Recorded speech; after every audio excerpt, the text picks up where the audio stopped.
Hi Robert, Phil Beever here from the Wilderness Club. Let's want to recap on our lesson this afternoon.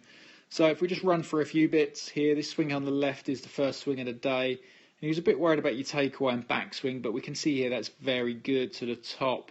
Really good there. Yes, I think you understand the shaft. You know, a lot of tour players would be in that position, but yours is good. You know, you don't really need to change that, okay? So everything you worked on previously was very good.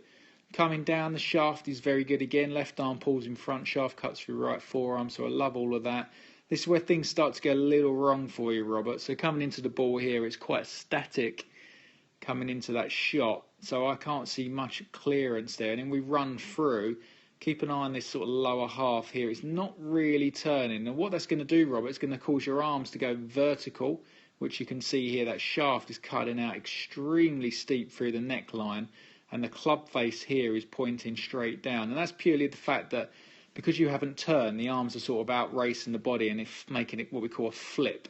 So that's the reason why we're hitting some funny shots. And when we come through now to the full finish, I mean, look at your finish position. That's your full finish. Your hips are pointing over there. This right foot's not really pointing all the way around. It just looks very stuck and steery. So all we worked on really on this swing here on the right was, you know, just trying to turn, Robert. So if we look here now when you're coming into impact, I mean, that looks so much better there, a little bit more there. Look at the arms, the shaft's coming out a little bit better here. You know, the one before, if we just rewind that back a little bit, I mean, look at the shaft there, it cuts out much higher there, almost through your face, and this is now through your left shoulder. And then also, if we get rid of that line, just have a look at the club face. It's so much better here. I mean, it's still a little bit shut, but it will get better with time. So we just want to feel like the body unwinds, and look at the follow through. It's much better here. It's less stuck. So we can see at this one here, this foot is much better.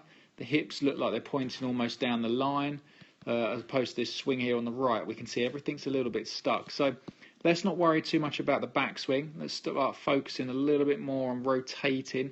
I gave you a great analogy that when I stood here, in this position sort of here, my little stick man, I should just shake my hand, take your right hand off the club and shake it and just turn on to me, and you did that very naturally. So just use that as your analogy, Robert, but we've got to turn, we've got to feel them hips up open, them shoulders open through impact, and start turning through it, and we'll strike it and hit it a lot further.